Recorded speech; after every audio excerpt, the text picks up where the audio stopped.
మందసము ఎదుటికి మనం వెళ్ళాలా, మందసాన్ని మన మధ్యకి తెచ్చుకోవాలా? మనం దేవుడి దగ్గరికి వెళ్ళాలా, దేవుడు మన మధ్యకి లాక్ రావాలా? బలంతాన జీవితాలు మార్చుకోవాల్సింది పోయి, బ్రతుకులు మార్చుకోవాల్సింది పోయి, మనలో ఏలుబడి చేస్తున్న పాపమును ఒప్పుకోవాల్సింది పోయి, విలువ పెట్టి కొనబడిన దేవుని సొత్తుగా ఉండాల్సిన నీవు నేను, వాక్యం రాయబడ్డది.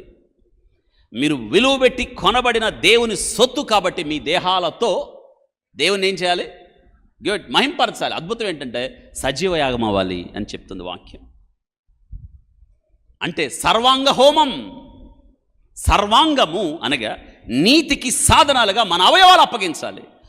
నీతికి, దుర్నీతికి కాదు, పాపము చేయడానికి కాదు, ఏలుబడి చేయడానికి కాదు, పాపమునకు దూరంగా పరిగెత్తాలి కదా.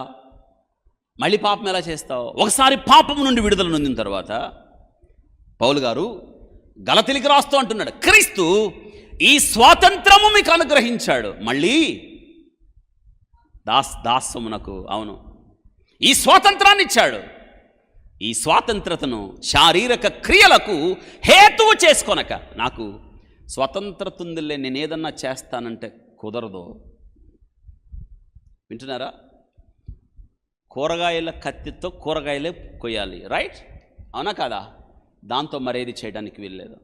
స్వతంత్రత ఉంది కదా అని ఇంటికి వచ్చిన వాళ్ళకి కూరండి పెట్టాల్సింది పోయి ఆ కత్తితో పొడుస్తావా?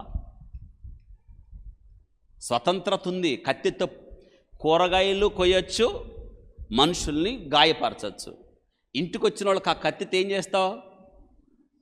రెండు అవకాశాలు నీ దగ్గర ఉన్నాయి, కూరండి పెట్టచ్చు లేదా కత్తితో గాయం. కానీ ఏం చేస్తారు? స్వతంత్రత ఉంది కదా, మరి ఎందుకు చేయవు ఆ పని? మరి స్వతంత్రత ఉంది కదా అని దేవుణ్ణి మహింపరచవలసింది పోయి పాపం ఎందుకు చేస్తున్నాం? ఎవరు చూడట్లేదనా? ఈ లోకంలో బ్రతికినంతకాలం చేయకపోతే ఎలా అనే రాజీ కుదుర్చుకుంటున్నావా? ఒప్పందంకు లోనైపోయావా? నో, భయము నుండి పాపము చేయకుడి. యెహోషువ పెద్దలు ఏడ్చారు, అయ్యో ప్రభువా ఏంటి నాయనా మా ఓటమి.